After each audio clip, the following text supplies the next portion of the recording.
우리 월요일 새벽 기도에 함께 하신 우리 모든 분들을 환영합니다.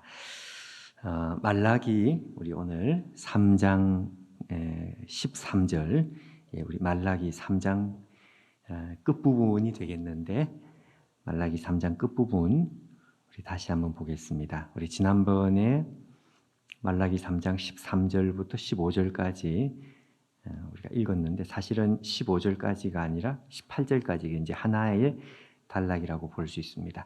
자, 일단 우리 13절. 자, 여호와가 이르노라, 너희가 완악한 말로 나를 대적하고도 이르기를 우리가 무슨 말로 주를 대적하였나이까 하는도다. 이는 너희가 말하기를 하나님을 섬기는 것이 헛되니 만군의 여호와 앞에서 그 명령을 지키며 슬프게 행하는 것이 무엇이 유익하리요. 지금 우리는 교만한 자가 복되다 하며 악을 행하는 자가 번성하며 하나님을 시험하는 자가 화를 면한다 하노라 함이라. 자, 여러분, 여기 완악한 말로 하나님을 대적했다, 그렇게 되어 있습니다. 그러니까 하나님의 마음을 아프게 하고 또 하나님께서 공격을 받았다, 대적했다, 이렇게 느꼈다는 거죠. 이렇게 느낄 만한 이스라엘 백성들의 그 대적하는 말. 그러니까 우리가 이제 사람들 사이에 이제 가장 심한 말은 우리가 막말, 그리고 내지는 참 속된 말로 쌍욕을 한다, 이렇게 욕을 한다, 이제 하면 안 되는데, 하여튼 이것이 이제 우리가 듣기에 가장 이제 거슬리고 또 상처를 주는 그런 말이 될 수 있습니다. 근데 이제 우리 하나님께서는 어떤 말을 가장 힘들어 하셨는가? 그게 이제 14절에 우리 지난번에 이제 했던 내용인데,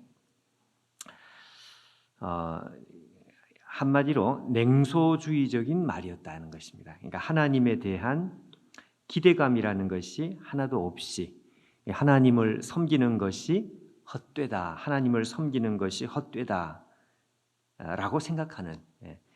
자, 이것이 하나님은 가장 완악한 말로 그렇게 이제 들으신다 하는 것이죠.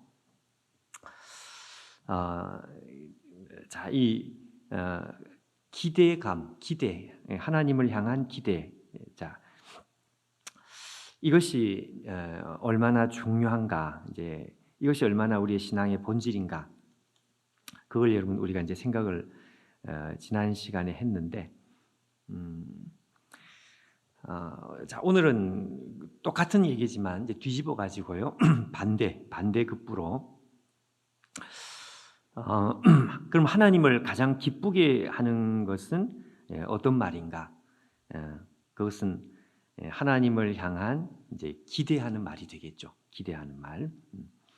자, 다르게 이제 표현해서 사람이 가장, 하나님 백성이 가장 성령 충만하지 못할 때, 그러니까 가장 영적으로 침체되었을 때, 그때 사람들의 입에서 험한 말, 불평과 불만, 그게 아니고 하나님을 향한 기대하는 마음이 없는 그 표현.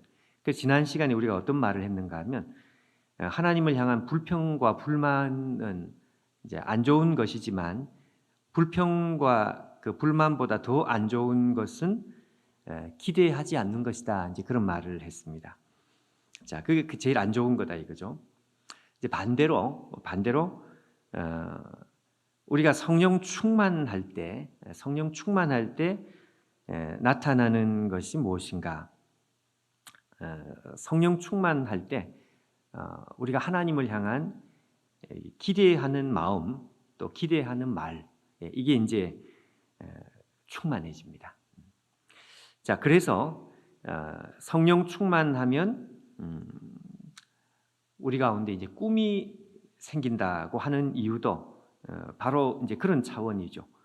꿈이라고 하는 것, 비전이라고 하는 것, 그건 다른 것이 아니고 이제 하나님을 향한 기대감이다 이거죠. 기대감. 우리가 하나님을 향해서 큰 마음의 기대를 가지는 그것이 뭔가 하니까 그것이 꿈을 가지는 것이죠. 그래서 이 성령 충만하면 꿈이 생기기 때문에 자꾸 이제 우리의 그 한계, 우리 인생의 한계, 자 이런 한계를 이제 자꾸 이렇게 이제 넘어가려고 하고 또 실제로 넘어가게 되는 이런 일이 일어납니다. 여러분 예수님의 공생애는 한마디로 제가 오늘 제목을 한계타파 이런 말을 했는데 한마디로 한계를 무너뜨리는 것이었다 이렇게 말할 수 있습니다. 예수님의 사역을 이렇게 가만히 보면 끝없이 이 한계를 깨뜨려 나가는 것이다 이거죠. 가난의 한계, 질병의 한계, 심지어는 죽음의 한계, 그 한계를 계속 깨뜨려 나갑니다. 우리가 성령 충만하면 이제 그렇게 됩니다. 해보지 않았던 지난번에 우리가 그 미답지를 걸어가자 하는 그것도 이제 사실 그런 차원에서 이제 같은 맥락인데 말이죠. 우리가 성령 충만하면 한계를 자꾸 이렇게 넘어갑니다. 내 인내의 한계가 여기까지다. 근데 이제 성령 충만하면 인내의 한계가 더 넘어가고요. 그리고 죄 안 짓고 사는 그 한계도 넘어가고 거룩의 한계도 자기의 그릇이 깨지고 말이죠. 그래서 이렇게 자꾸 깨지는 거죠. 자꾸 자기의 그 한계의 그릇이 자꾸 깨져가지고 이전에는 정말 조그만한 그 종재기 같은 그릇과 같은 것이 자기의 한계, 자기의 그릇이었다고 한다면 성령 충만하면 이 그릇이 이제 커집니다. 왜 커질까요? 깨지니까요. 자꾸 자기의 그릇이 깨지니까. 왜 그릇이 깨질까? 그것은 하나님을 향한 꿈과 기대가 충만하기 때문에 그렇습니다. 꿈이 커지고 생각이 넘어가고 그러니까 이제 자기의 한계가 자꾸 깨지는 거죠. 반대로 여러분 사단이 우리에게 하는 일은 뭘까? 사단의 일은 다른 게 아니고 그 거꾸로라고 우리가 생각을 하면 됩니다. 미답지로 걸어가지 않습니다. 옛날보다 생각이 점점 좁아지고요. 그리고 그릇이 점점 작아지고 그리고 자꾸 이렇게 우리의 마음과 생각에 한계가 만들어지는 거죠. 한계가 지워지는 것입니다. 옛날보다 겁이 많아지고 그리고 안 될 것 같은 제가 이 제일 좋은 그 예, 또 자주 말하는 예, 그리고 자주 말해도 된다고 생각하는 좋은 예가 이제 뭔가 하면 다윗의 예입니다. 다윗이 예루살렘 성을 정복했던 바로 그 아주 중요한 사건이다 이거죠. 사무엘 상이 아니고 사무엘 하 5장에 나오는 다윗이 이스라엘을 통일하고 통일 이스라엘 왕국의 명실공히 이제 왕이 되고 난 다음에 처음에는 유다 지파의 왕이었고 이제 그 다음에는 12지파의 이제 왕이 되죠. 그 통일 이스라엘의 왕이 되고 제일 먼저 했던 것이 예루살렘 그 시온산이라고 하는 그 산 위에 있는 난공불락에 지금도 예루살렘에 가면 예루살렘은 숨이 헉헉합니다. 왜냐하면 높은 지대니까 차를 타고 가면 여리고를 통과하고 이렇게 해서 차를 타면 계속 오르막입니다. 이 난공불락의 이 예루살렘 성을 다윗이 제일 먼저 이렇게 점령을 하는데 사실은 400년 전에 점령을 했었어야 되는 그 땅을 400년이 지나도 점령을 못했습니다. 근데 이걸 400년 동안 하지 못했던 그 일을 누가 하는가 하니까 다윗이 한다 이거죠. 그 이전의 사람들은 그럼 왜 못했을까? 오늘 뭐 조명이로 왔다 갔다 하네. 오늘 뭐 기분이 아주. 그 이전의 사람들은요, 이 예루살렘 성에 대해서 가지고 있는 일종의 한계 의식이 있었기 때문에 그렇습니다.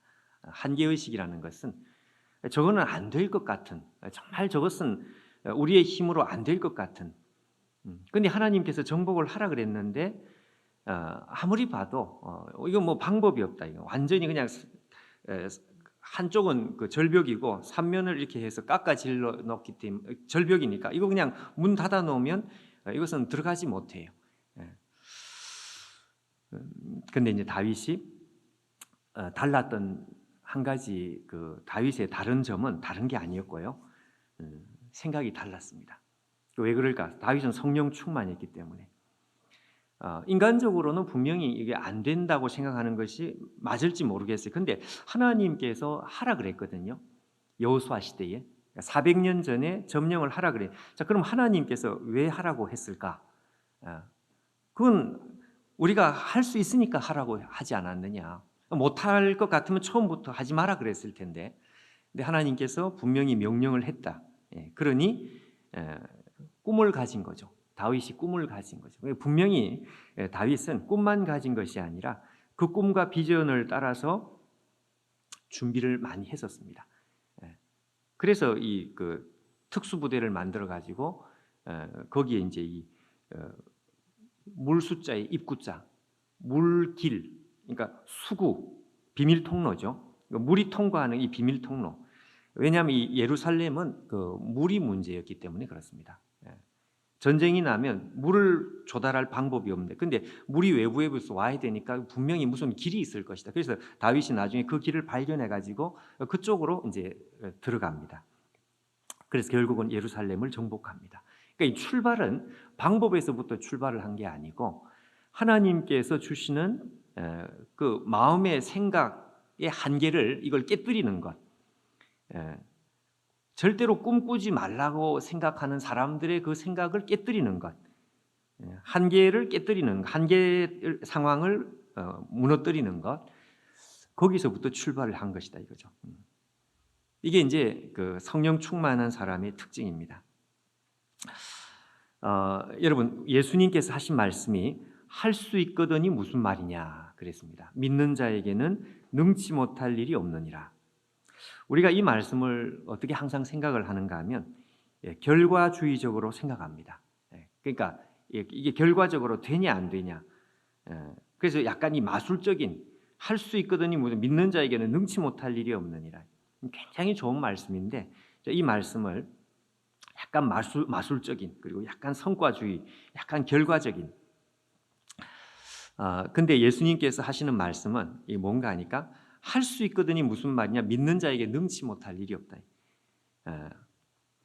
이거는 일단은 뭔가 하니까 사람에게 속한 일이 아니라고 한다면 이건 뭔가 하면 절대로 스스로 한계를 걷지 말라 이제 그 말씀이죠. 우리가 스스로 자꾸 한계를 그으려고 하는 그걸 해서는 안 된다는 것입니다. 하나님께서 한계를 그으시면 그러면 우리도 하면 안 되죠. 하나님께서 한계를 그었는데 우리가 그 한계를 무시했다. 그 구약 성경에도 그런 거 많이 나오죠. 올라가지 마라 그랬는데 싸우지 마라 그랬는데 나갔단 말이죠. 그건 교만이고 하나님께서 한계를 그었으면 우리도 안 가면 되는 거죠. 그건 우리도 그렇게 안 하면 되는 거죠. 그걸 우리는 다른 말로 뭐라 그러는가 하니까 순종 이제 그렇게 말합니다. 이건 순종입니다. 또 다른 말로 하면 내려놓음 뭐 그렇게 말합니다. 근데 문제는 하나님께서는 한계를 안 그었는데 하나님께서는 한계를 그은 적이 없는데 우리가 한계를 그어버려요. 이게 이제 불신입니다. 그걸 우리 주님께서는 말씀하는 것입니다. 할 수 있거든이 무슨 말이냐? 믿는 자에게는 능치 못할 일이 없느니라. 그러니까 이 결과에 대해서 우리가 목을 매고 그렇게 할 일이 아니고요. 하나님께서 여기에 대해서 분명하게 이건 절대로 너가 해서는 안 된다라는 그 확실한 사인이 오기 전에는 우리가 걷지 말자 이거죠. 내가 보기에는 무모한 것 같고 이제 그래도 기도하면서 하나님께서 이 한계를 걷지 않고 아직까지 하지 말라는 말이 없었다면 그러면 할 수 있다 이거죠. 할 수 있다. 제가 스페인 그 문학 이제 좀 관련이 이제 지금 뭐 관련 있다 이러면 말 안 되는데 하여튼 전공이 이제 거기 이제 가장 그 유명한 돈키호테라는 그 소설입니다. 예. 그 돈키호테 소설의 마지막인가요? 예, 거기에 보면 이런 표현이 하나가 있습니다. 이룰 수 없는 꿈을 꾸고 이길 수 없는 적과 싸우고 이룰 수 없는 사랑을 하고 견딜 수 없는 고통을 견디고 잡을 수 없는 별을 잡자. 요 말 때문에 돈키호테에 미친 사람들이 많습니다. 저는 이 문학적인 표현인데 이 문학적인 표현이 이게 굉장히 이 성경적이다, 영적이다. 그러니까 하나님께서 우리에게 이룰 수 없는 꿈을 꾸게 하시는 것입니다. 이길 수 없는 적과 싸우게 하시고요. 그러니까 우리가 성령 충만하면 제일 먼저 나타나는 특징이 꿈을 꾸는 것이다. 그래서 그 사도행전 2장에 하나님 말씀하시기를 말세에 내가 내 영으로 모든 육체에 부어주니 너희 자녀들이 예언할 것이고 젊은이들이 환상을 보고 늙은이들이 꿈을 꾸리라. 이게 다 같은 것이죠. 환상을 보고 꿈을 꾸고 예언을 하는 이게 다 같은 것이죠. 그래서 여러분 우리에게 있어서 이 꿈과 비전이라고 하는 것은 이거 항상 중요한 것입니다. 왜 그런가 하니까 이것은 성령에 속한 것이기 때문이다. 성령 충만하면 나타나는 것이다. 성령 충만과 상관없이 자꾸 꿈과 비전을 이렇게 말하면 그거는 여러분 제가 보기에는 바람 집어넣는 것입니다. 젊은이들에게 바람 집어넣으면 안 돼요. 신앙의 내용도 없이 자꾸 이렇게 바람을 집어넣어 가지고 이렇게 부풀려 놓으면 안 된다 이거죠. 근데 성령과 연관되어서 그러니까 성령 충만한 상태에서 꿈과 비전을 가지는 것은 이것은 너무너무 당연한 것이고 너무너무 그렇게 돼야 되고요. 반드시 그렇게 돼야 되고. 자, 그래서 오늘 우리가 이 말씀을 제가 다시 한번 거꾸로 우리가 한번 살펴본 것은 자, 하나님을 가장 힘들게 하는 것은 기대하지 않는 것. 반대로 가장 하나님을 기쁘시게 하는 것, 가장 성령 충만한 사람에게 나타나는 특징은 하나님을 기대하는 것, 꿈꾸는 것입니다. 꿈과 비전으로 충만한 것. 오늘 우리가 그렇게 돼야 되겠습니다. 우리가 기도하면서 하나님께서 우리 가운데 이 마음에 설레는 꿈을 주시고 내 인생에 대해서 그리고 내 미래에 대해서 아직은 뭔가 모르겠지만 하나님께서 나에게 좋은 일을 주실 것 같은 그리고 하나님께서 나에게 반드시 이 복을 주신다. 이런 어떤 마음에 설레는 마음 그것을 붙들고 정말 돈키호테의 말 그대로 정말 이룰 수 없는 꿈을 꾸고요. 이길 수 없는 적과 싸우고 이룰 수 없는 사랑을 하고 견딜 수 없는 고통을 견디고 잡을 수 없는 별을 잡고 그렇게 하는 거죠. 마쳐야 되는데 제가 한마디 잔소리 한마디만 더 하겠습니다. 그 일본에서 경영의 신이라고 불리는 정말 대단히 유명한 이나모리 가즈오라고 하는 경영의 신이 있습니다. 그 책이 많죠. 우리나라에 번역된 책이 많습니다. 근데 이분에 관련된 책을 제가 언젠가 한번 보다가 참 그 마음에 대단하다 하는 생각을 한번 한 적이 있는데 이분이 하도 유명하니까 이제 지금은 연세가 아마 지긋하실 텐데 젊은이들 앞에서 강연을 했습니다. 그래서 젊은이들에게 이제 질문을 한번 해봐라. 그랬더니 어떤 젊은이가 성공의 비결을 물었다는 것입니다. 당신의 성공의 비결이 뭡니까? 너무 포괄적인 질문인데 그 이나모리 가수가 대답을 했습니다. 나는 내가 바라는 것을 향해서 나는 항상 꿈을 꾸는 사람입니다. 이런 말을 했습니다. 그랬더니 사람들의 표정이 별로였어요. 왜? 그거 말은 항상 듣던 말이거든요. 너무 식상한 대답이고 누구나 할 수 있는 대답이고 어쩌면 자기들도 지금 늘 마음에 꿈을 가지고 있는 사람, 가지고 있으니까 이런 강연장에도 왔죠. 사람들의 대답이 별로예요. 반응이 별로예요. 그러자 이나모리 가즈오가 한마디를 더 했습니다. 그래, 좋습니다. 당신들이 꿈을 꾼다 그랬는데 당신들과 저의 차이가 뭔지 아십니까? 이러면서 당신들도 꿈을 꾸지만 당신들의 꿈은 제가 보기에는 흑백이고 내가 꾸는 꿈은 칼라다, 칼라. 나는 24시간 꿈을 꿉니다. 그리고 24시간 꿈을 꾸면 이 꿈이 흑백에서 칼라로 바뀝니다. 저는 저와 당신들의 차이가 이것이다 생각한다. 뭐 이렇게 이야기를 했다 이거예요. 그래서 내가 역시 다르구나 하는 그런 생각을 했는데, 여러분 성령 충만하면 우리가 여러분 이 세상에서 이 뭐 안 믿는 사람들도 말이죠. 이 꿈과 비전을 말하지 않는 사람은 한 사람도 없을 정도로 너무 보편화되어 있는 그런 표현이죠. 식상한 표현. 근데 성령 충만하면 다르다 이것입니다. 뭐가 다르냐? 흑백이 칼라가 됩니다. 24시간이 되고. 그 조용기 목사님, 소천하신 조용기 목사님 그런 말을 하시더라고요. 도무지 견딜 수가 없대요. 뭘? 항상 그 생각이 나서 그 꿈에 이 완전히 취해가지고 그 꿈과 비전에 취해가지고 일상생활을 하는 것이 정말 힘들 정도로 얼마나 그 마음에 사로잡혔든지 그냥 가슴이 뛰고 말이죠. 쿵쾅쿵쾅 가슴이 뛰고. 그 조영기 목사님이 그런 말씀도 하시더라고요. 참 그 마음에 저는 찔리는 건데, 영어 공부를 하려고 한 게 아니라 자기는 전 세계에서 복음을 전해야 되겠다 생각을 하고 영어 공부를 했는데 그게 자기에게서 시작이 된 게 아니고 하나님께서 주신 꿈이었다 이거죠. 그렇기 때문에 정신을 못 차리겠더래요. 왜? 눈에 보이는 모든 글자, 모든 생각을 이걸 영어로 바꿔야 된다고 하는 강박관념 때문에 간판도 못 쳐다봤다 그래요. 간판도. 그건 보면 철물점, 그럼 저게 뭘까 영어로? 뭐 이렇게 나오니까.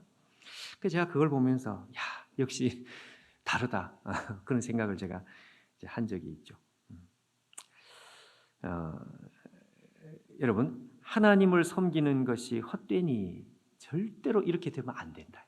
절대로 이렇게 침체되고 냉소적이고 이제 이렇게 되면 안 된다 이거죠. 이 거꾸로 돼야 합니다. 이 거꾸로 하나님을 향한 칼라 꿈을 꿀 수 있는. 우리 다 같이 말라기 3장 이제 오늘 16절 말씀입니다. 16절. 자, 16절부터 18절 말씀인데 이 말씀을 우리가 요 앞에 있는 13절부터 15절 13절부터 15절 나오는 말씀하고 반대 대조 대조를 해서 읽어야 되기 때문에 13절부터 15절까지 읽고 이어서 16절 이렇게 한번 읽도록 하겠습니다. 말라기 3장 13절 여호와가 이르노라 너희가 완악한 말로 나를 대적하고도 이르기를 우리가 무슨 말로 주를 대적하였나이까 하는도다. 이는 너희가 말하기를 하나님을 섬기는 것이 헛되니 만군의 여호와 앞에서 그 명령을 지키며 슬프게 행하는 것이 무엇이 유익하리요. 지금 우리는 교만한 자가 복되다 하며 악을 행하는 자가 번성하며 하나님을 시험하는 자가 화를 면한다 하노라 함이라. 16절 반대되는 사람들입니다. 그때에 여호와를 경외하는 자들이 피차에 말하매 여호와께서 그것을 분명히 들으시고 여호와를 경외하는 자와 그 이름을 존중히 여기는 자를 위하여 여호와 앞에 있는 기념책에 기록하셨느니라. 만군의 여호와가 이르노라 나는 내가 정한 날에 그들을 나의 특별한 소유로 삼을 것이요 또 사람이 자기를 섬기는 아들을 아낌같이 내가 그들을 아끼리니 그때에 너희가 돌아와서 의인과 악인을 분별하고 하나님을 섬기는 자와 섬기지 아니하는 자를 분별하리라. 아멘. 자, 여러분 이어지는 이 16절 말씀 18절까지 아마 우리가 믿음 생활을 하는 데 있어서 말하자면 아주 유용하다고 할까요? 늘 잊지 않고 믿음 생활을 해야 되는 신앙 우리가 믿는 신앙의 핵심 중에 이제 핵심을 말씀하는 것입니다. 말라기에 있는 이 말씀들이 이제 이러한 말씀이다 하는 거 우리가 좀 기억을 하면서 말씀드린 대로 여러분 이 13절에 나오는 13절부터 15절까지 나오는 이 말씀하고 정확하게 그 상반됩니다. 반대. 그러니까 13절에서 15절에 나오는 말씀을 거꾸로 뒤집으면 이제 오늘 16절부터 나오는 요 말씀이 이제 된다 하는 그 말씀이죠. 여기 이제 우리가 어저께 읽은 말씀은 하나님을 섬기는 것이 이제 헛되다 이렇게 생각하는 사람들입니다. 이제 하나님에 대한 아무런 기대가 없다 이거죠. 아무런 기대도 없고 아무런 꿈도 없고 그게 이제 하나님의 마음을 아프게 했다 그랬고 그게 바로 13절에 나오는 완악한 말 이게 완악한 말입니다. 하나님을 섬기는 것이 헛되다고 생각을 하기 때문에 그러기 때문에 이런 경우에 그들에게 나타나는 삶의 형태 어떤 삶의 형태가 나올까? 자, 당연히 14절 그 다음에 보시면 여호와를 섬기는 것이 헛되니 그리고 그 다음에 만군의 여호와 앞에서 하나님의 명령을 지키며 슬프게 행하는 것이 이게 무슨 소용이 있느냐 이렇게 생각한다는 거죠. 그러니까 하나님 말씀을 보지 않는 사람들이 보지 않고 사람들이 없는 그곳에서도 변함없이 하나님의 명령을 지킬 수 없는 거죠. 그 명령을 지키며 슬프게 행하는 것이 소용이 없다라고 생각을 하기 때문에 자, 근데 오늘 16절에는 정확하게 이 반대가 나옵니다. 반대가 16절에 그때의 여호와를 경외하는 자들 이렇게 되어 있습니다. 이 사람들은 뭔가 하니까요. 16절 그 다음에 보시면 피차의 말함에 여호와께서 그것을 분명히 들으시고 이렇게 되어 있습니다. 그러니까 하나님께서 이 사람들이 하는 말을 피차에 하는 말을 하나님께서 듣는다는 것입니다. 그러니까 거꾸로 뒤집어 말하면 이 사람들은 어떤 사람들이냐? 하나님께서 우리가 하는 이 말을 우리 하나님께서 들으신다고 믿고 말 한마디를 조심하고 사람을 만나는 데 있어서도 그걸 생각했다는 것이죠. 그것을 의식하는 사람과의 대화 속에 내 앞에 있는 사람만 의식하고 있는 게 아니고 여기 있는 그대로 피차의 말함의 여호와께서 그것을 분명히 들으시고 하나님께서 듣고 계신다는 것을 의식하면서 피차의 말을 하는 것입니다.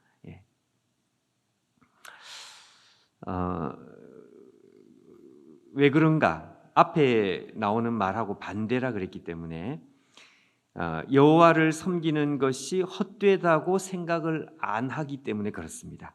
그러니까 하나님을 섬기는 것은 결코 헛된 일이 아니다. 어제 말씀한 대로 하나님을 향해서 이 사람들은 기대감을 가지고 있고 하나님을 향한 꿈이 있고 이런 마음이 있기 때문에 이런 마음 때문에 자기가 말 한마디 하는 것 그리고 생각하는 것 그걸 조심합니다. 그 마음에 하나님을 의식하는 마음이 있으니까요. 자, 이것을 말씀하는 것입니다. 이 16절에 있는 말씀이 하나님을 향해서 이 꿈과 또 이 마음의 기대감이 있기 때문에 말도 조심하고 말을 조심하기 이전에 생각도 조심하고 참 이거 놀라운 것인데 16절 속에 담겨 있는 그 뜻이 이제 바로 그 뜻입니다. 여호와를 경외하는 자 그리고 그 이름을 존중히 여기는 자 이렇게 되어 있습니다.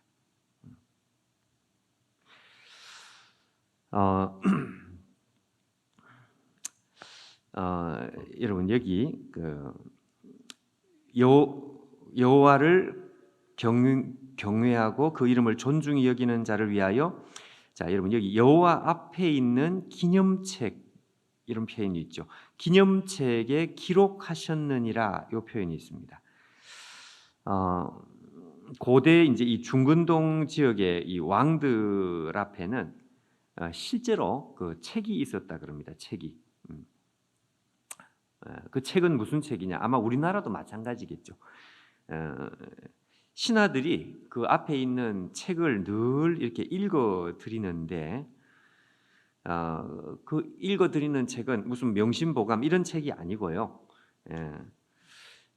왕이 나라를 다스릴 수 있도록, 그리고 정책을 만들 수 있도록 아주 중요한 정보들이 담겨 있는 거죠.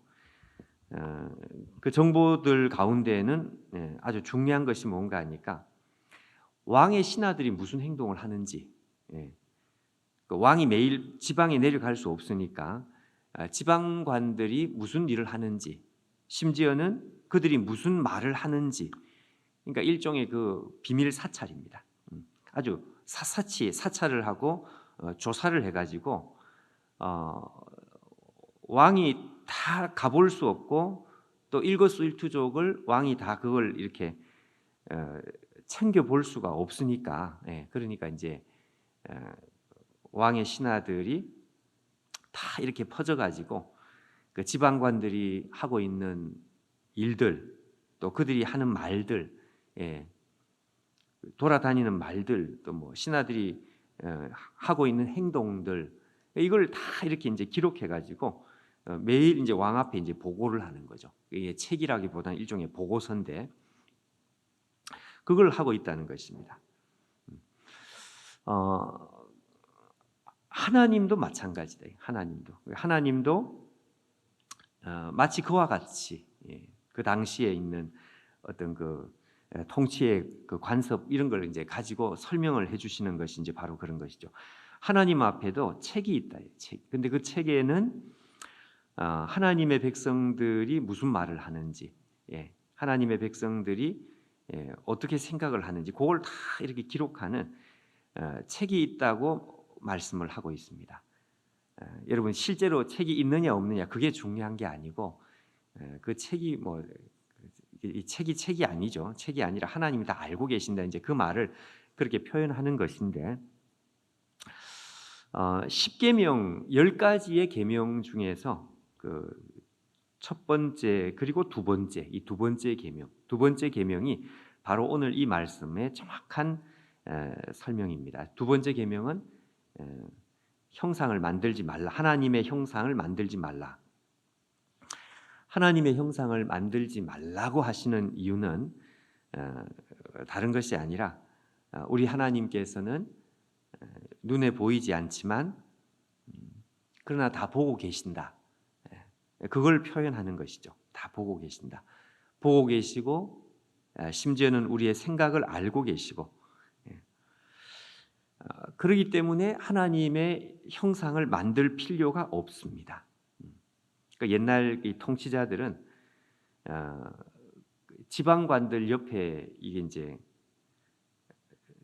대기할 수가 없으니까 실제로 사찰을 하지만 자기가 사찰하는 게 아니라 이제 그 심부름꾼들이 마치 그 비밀 경찰들 같은 이제 이런 사람들이 이제 가서 사찰을 하는 것인데 그 옆에 이제 있을 수는 없죠.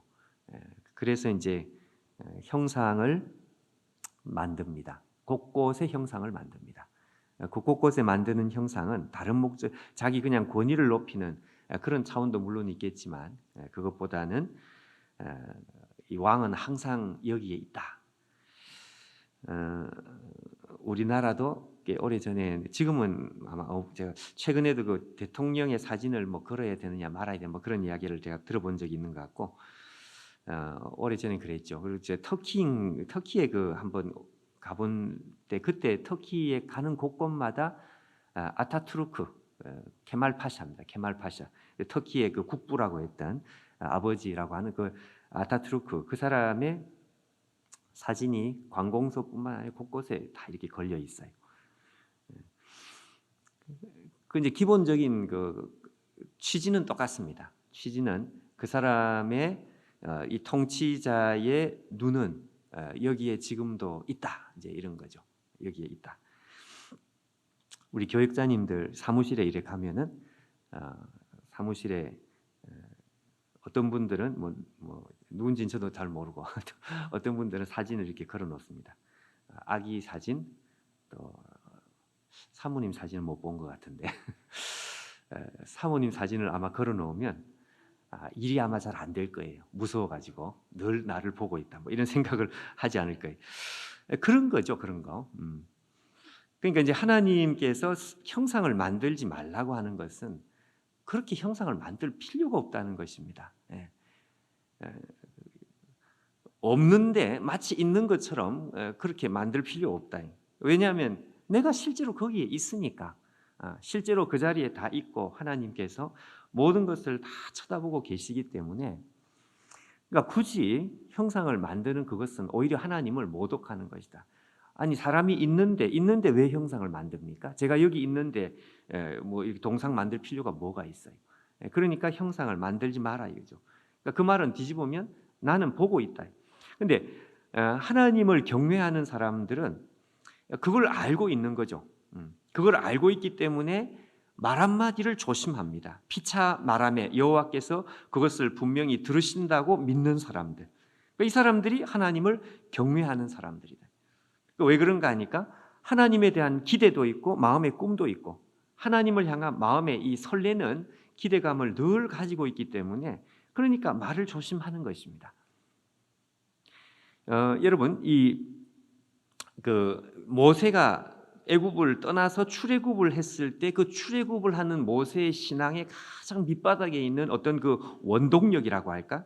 그걸 성경은 뭐라고 설명을 하는가 하면 그 히브리서에 있는 그 유명한 말씀 믿음으로 히브리서 11장 27절에 믿음으로 모세가 그리고 하나님 백성들이 애굽을 떠나서 임금의 진노를 그러니까 애굽 왕의 진노를 무서워 아니했다.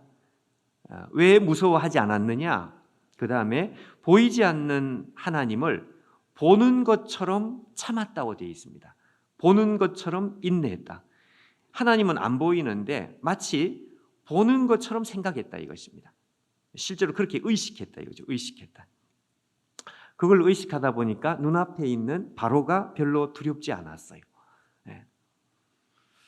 엘리야도 마찬가지죠. 엘리야 앞에 있는 절대 군주 아합. 그 아합이 엘리야의 눈앞에 있지만 엘리야가 열왕기 17장에 등장할 때 그 엘리야가 하는 그 유명한 말, 내 앞에 있는 하나님, 그 하나님의 이름을 내가 걸고 당신한테 하는 말, 내 말이 없으면 이스라엘에 3년간 비가 안 온다. 이런 폭탄 선언을 할 수 있었던 것은 그 앞에 있는 그 사진과 같이 자기 눈앞에 이렇게 걸려있는 하나님의 살아계신 하나님이 자기 앞에 있기 때문에 그걸 의식하고 있는 것입니다. 엘리야와 모세만 그런 게 아니고 진짜 하나님 백성들은 다 그렇게 한다는 거죠. 다.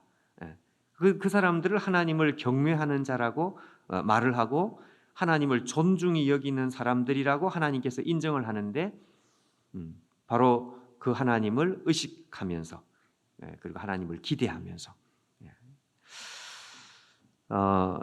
그래서 여러분 17절에 보시면은요 하나님께서는 이런 사람들을 인정할 뿐 아니라 여기 아주 특별한 표현이 있습니다. 그들은 나의 특별한 소유로 삼을 것이다. 여기 특별한 소유라는 표현이 있습니다. 사람이 자기를 섬기는 아들을 아낌같이 나는 그들을 아낀다. 그러니까 하나님께서 이런 사람들을 아끼고 존중히 여긴다 이렇게 말씀합니다. 그 사무엘상의 그 2장에 한나의 그 이야기를 보면 하나님께서 한나에게 이런 말씀을 하십니다. 이거 아주 유명한 표현인데 나를 존중히 여기는 자를 내가 존중히 여길 것이다. 나를 멸시하는 자를 내가 경멸할 것이다. 이건 하나님께서 단순히 대갚아 주겠다는 그런 의미가 아니고요. 나를 존중히 여기는 사람. 그러니까 하나님이 눈에 안 보이는데도 마치 하나님을 눈에 보는 것처럼 그렇게 하나님을 가까이 의식하는 사람, 그 사람이 최고라는 것입니다. 그 사람이 하나님 앞에 최고로 존대함을 받아야 될 사람이다. 그러니까 모세가 귀했던 이유, 오늘 우리가 이렇게 살아야 되는 이유, 이제 그런 거죠. 여기서 더 나가서 말이죠. 18절에 보면 마지막 때에 그때에 너희가 돌아와서 의인과 악인을 분별할 것이다. 하나님을 섬기는 자와 섬기지 아니하는 자를 분별할 것이다. 그러니까 마지막 날에 하나님께서 사람을 분별하는 기준이 요 기준이라는 것입니다. 요 기준. 이게 진짜냐 가짜냐 그걸 뭘 가지고 분별을 하느냐. 18절에 있는 대로 악인과 의인을 하나님께서는 마지막에 분별을 하고 우리도 그것을 그렇게 사람들을 이제 보게 될 것인데 그 분별하는 기준은 다른 게 아니고 여태까지 말한 바로 이것입니다. 눈에 안 보이는 하나님을 마치 눈에 보는 것처럼 그렇게 의식하는 사람. 하나님이 안 보인다 그래가지고 자기 머리를 이렇게 뺑뺑뺑 굴리고 그리고 나중에 뚜껑을 열었는데 전부 그냥 지멋대로 그 생각하고 또 이상한 말하고 돌아다니고 이제 이렇게 했단 말이죠. 그건 가짜다, 가짜. 그거는 마지막에 내가 가짜라고 인정할 것이다. 이렇게 말씀하는 것입니다. 자, 그래서 여러분 이 16절에서 18절에 나오는 이 말씀은 처음에 말씀한 대로 앞에 나오는 단락 13절에 15절에 나오는 이 단락하고 정확하게 반대되는 사람들입니다. 여러분 오늘도 우리가 하나님을 향해서 마음에 기대감이 있다면, 마음에 이렇게 기대하는 마음이 있다면 우리가 어떻게 하는가 하니까요. 우리가 하나님을 당연히 의식하게 됩니다. 하나님을 향한 기대감 이퀄 하나님을 의식하는 것이고 그러다 보니까 생각 조심하고 우리의 말도 조심하고 왜냐하면 하나님께서 듣고 계시니까요. 그 사람을 하나님은 아주 존중히 여길 것이다. 내가 존중히 여길 자를 존중히 여긴다. 존중히 여길 것이고 그 사람을 하나님은 아주 특별하게 그 귀한 사람, 특별한 소유와 같이 아주 존귀하게 내가 그 사람을 여길 것이다. 신앙의 핵심입니다. 여러분 오늘 이 말씀을 우리가 기억하면서 우리도 오늘 하루를 이렇게 사는 거예요. 하루를. 우리 말라기서 우리 오늘은 4장이 되겠습니다. 말라기 4장 제일 마지막 장이 되겠는데, 자 우리 말라기 4장. 자 제가 1절, 2절, 3절, 3절까지만 봉독하겠습니다. 자 말라기 4장 1절. 만군의 여호와가 이르노라. 보라, 용광로 불 같은 날이 이르리니 교만한 자와 악을 행하는 자는 다 지푸라기 같을 것이라.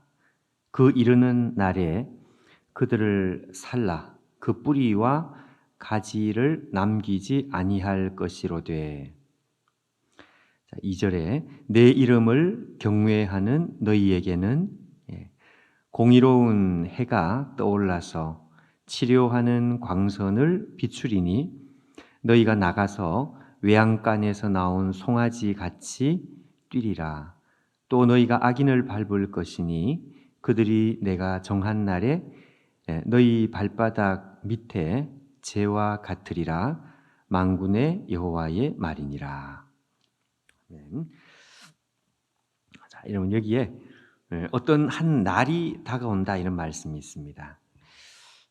정말 그 구약 성경의 정말 제일 마지막 책도 제일 마지막이고 또 시대적으로도 제일 이제 마지막 그 마지막 책의 마지막 장이죠. 제일 끝장입니다. 그 끝장의 이 끝장이 이제 짧은 장이고 이제 다음 주 월요일 날이 이제 끝이 날 것 같은데 이 짧은 그 말라기 4장의 그 출발이 말이죠. 어떤 한 날이 온다. 이제 날을 그 예언하고 있습니다.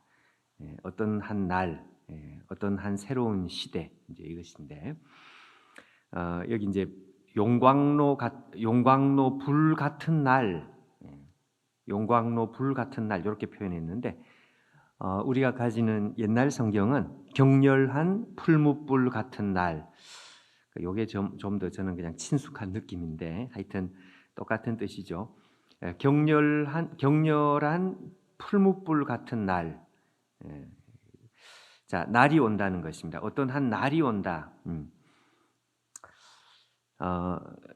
자, 근데 여러분, 이제 이 용광로 불 같은 날이 이제 오는 것은 당연히 이제 새로운 신약 시대를 말씀하는 거죠. 새로운 시대. 다시 말해서 그리스도께서 이 땅에 오시는 이제 새로운 시대가 이제 오는 것, 그걸 이제 선포하고 있는 것인데, 자, 근데 오늘 우리가 유의해서 보고 싶은 것은 그 새로운 시대, 그리스도께서 오시는 새 날, 그걸 표현하는 이제 방식입니다.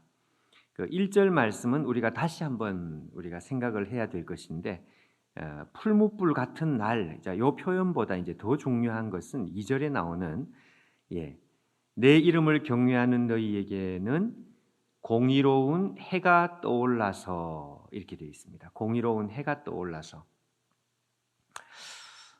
그리스도께서 이 땅에 오시는 것, 그것을 이제 표현하는 표현법입니다. 표현법. 네, 이것을 이제 우리가 유의해서 이제 보자는 것인데 그리스도께서 이 땅에 오시는 것은 굉장한 것이죠. 근데 그걸 굉장하다고 표현하거나 아니면 뭐 대단히 크다 이제 이런 표현, 저런 표현이 이제 있겠는데 말라기에서 성경이 택하고 있는 표현은 한마디로 태양이 떠오르는 것이다. 이제 이렇게 표현을 하고 있습니다. 그 태양을 옛날 성경에는 의의 태양, 공의로운 의로운 해, 옛날 성경에는 의로운 해가 떠올라서 이렇게 되어 있고 의의 태양, 한마디로 태양이 떠오르는 것, 이게 그리스도께서 오시는 것이다. 이렇게 이제 말하는 것입니다. 여러분 이 성경의 이 표현법이라고 하는 것은 참 중요합니다.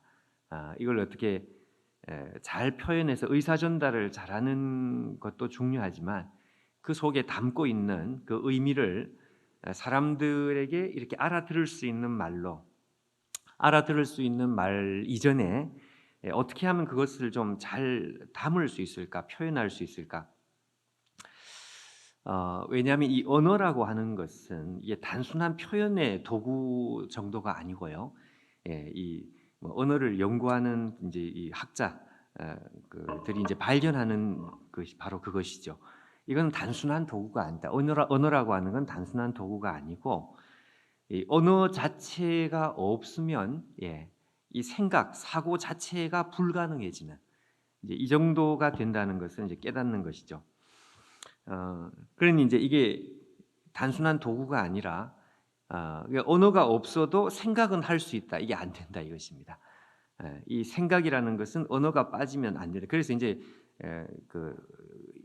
우리가 사는 이 21세기, 20세기에 와서는 아예 이제 그 사람들의 사고, 철학이죠. 사고, 철학 자체를 아예 언어 자체를 그냥 분석해 버리는 뭐 이런 것까지 나오는. 제가 지금 말씀하려고 하는 것은 의로운 태양이라고 표현하는 이 표현이 우리에게 던져주는 의미가 참 크다는 것입니다.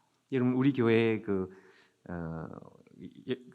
안식년 때 설교해 주신 우리 그 김지찬 목사님, 신대원 이제 우리 총신대 신대원 그 구약학 교수님이죠. 이제 은퇴하실 때가 이제 다 됐는데 김지찬 목사님이 유학을 다녀와서 야심차게 내놓은 그 책이 있습니다. 제가 지금 책 제목이 정확하게 기억이 안 나는데 언어의 직공이 되라 아마 언어의 직공이 되라 이제 그런 표현이 그 책이 있습니다. 근데 이제 하루는 강의를 하시다가 이렇게 막그 오래 전인데요. 그 좀 이렇게 흥분하셨어요. 왜 그러니까 이 언어의 직공이 되라는 책을 어떤 신학생이 좀 혹평을 한 것입니다. 호평을 해야 되는데 혹평을 한 것입니다. 그러니까 평가를 잘 이제 안 한 거죠. 그러니까 이제 본인의 책이 혹평을 당했기 때문에 화가 난 것이 아니고 그게 아니고 신학생들이 왜 이 중요한 것에 대한 진정한 의미를 잘 모를까? 그러니까 이제 그 혹평을 한 그 이유는 뭔가 하니까 이거 국어 시간에 옛날에 다 배우던 무슨 은유법 뭐 이런 건데 이게 뭐 이렇게 중요하다고 하느냐 뭐 아마 그런 식으로 생각을 했던 것 같아요. 근데 이제 김지찬 목사님은 그게 그런 뜻이 아닌데, 그게 그런 차원이 아닌데, 그러니까 성경에 나오는 이 비유법이라고 하는 이게 그저 단순히 국어책 그 공부하듯이 또는 그냥 표현법 자, 이런 문제가 아니고 이 속에 담겨 있는 하나님의 그 의도 그것을 찾아내는 것이 이게 얼마나 중요하냐. 그러니까 이거 아무리 하나님께서 우리에게 좋은 것을 전달하려고 해도 가진 한계 중에 가장 큰 한계는 언어의 한계라는 것입니다. 그러니까 이 언어의 한계를 넘어서려면 어떻게 하든지 이걸 표현할 수 있는 사람들에게 전달할 수 있는 이 전달 방식이 그게 굉장히 중요하다. 이제 이렇게 생각을 하시고 그 비유법과 관련한 그 이제 책을 아마 그분이 처음 쓰셨을 것인데 그렇게 이제 하신 것입니다. 자, 여러분 이뭐 좀 그 서론이 길었는데 내용의 핵심은 다른 게 아니고 자 그리스도께서 이 땅에 오신다. 그냥 오신다 이러면 되잖아요. 근데 이걸 표현을 하는 것이 의의 태양이 떠오르는 것이다. 이게 그냥 단순히 좋은 표현이 아닙니다. 이게 단순히 그냥 듣기 좋은 그런 표현으로 쓰는 표현이 아니고요. 이것은 그리스도께서 이 땅에 오시는 것이 무슨 의미를 가지고 있는지를 아주 잘 담아낸 그 아주 기가 막힌 그 표현입니다. 그리스도께서 이 땅에 오신 그 의미, 그 뜻이 잘 담겨 있다고 제가 그렇게 말씀하는 이유가 뭔가 하니까요. 이제 그것이죠. 새로운 날, 새날을 연다 그러는데 새날을 여는 것은 여러분 무엇이 새날을 엽니까? 새날을 여는 것이 도대체 뭐냐 이거죠. 태양이 떠오르는 것입니다. 적어도 이 고대 세계에 있어서는 그러니까 태양이 떠오르지 않으면 새날은 시작되지 않는다 그 말씀입니다. 무슨 말씀인지 감이 오시나요? 그러니까 태양은 안 떠오르고 온도가 높아진다든지 무슨 뭐 하여튼 다른 어떤 일이 일어나도 우리가 그 흔히 하는 대로 제비 한 마리가 여름을 만드는 것은 아니다. 뭐 이런 말이 있지 않습니까? 그러니까 기후가 변화되고 뭐 무슨 짓이 일어나도 계절이 바뀌는 것은 그 결정적인 변화가 있어야 되는 것처럼 말이죠. 그보다 더 선명한 것은 하루가 가고 새로운 하루가 온다. 그거는 태양이 떠오르지 않으면 안 된다 이것입니다. 그러니까 이 모든 것을 단절시키고 새로운 날을 만들고 완전히 새 출발을 하는 그 결정적인 것은 태양이 떠오르는 것입니다. 아무리 뭐 온도가 뭐 춥고 아무리 뭐 주변 환경이 변하지 않아도 일단 태양이 떠올라 버리면 그건 새날이 시작이 된 거죠. 그러니까 그것이 결정적이고 그것이 전부고 이 전부라는 말이 중요한데 그것이 전부고 그게 결정적이고 여러분 밤에 아무리 그 불이 밝아도요 사람들이 만든 전등불이 아무리 밝아도 그래서 야구를 할 수 있을 정도로 대낮처럼 환하게 그렇게 우리가 생활을 한다고 해도 그게 새날을 만들 수 있느냐는 거죠. 아무리 문명 기술이 발달하고 아무리 사람들이 이 대단한 그 기술을 만들어도 그 무슨 별짓을 해도 태양이 떠오르지 않으면 새날은 시작하지 않습니다. 자, 바로 요 차이입니다. 요 핵심입니다. 그리스도께서 오셔야만, 그리스도께서 오셔야만 이 시간은 단절이 됩니다. 단절된다는 것은 시간이 뒤집힌다 그 말입니다. 그리스도께서 오셔야 말하자면 새로운 시대가 시작이 됩니다.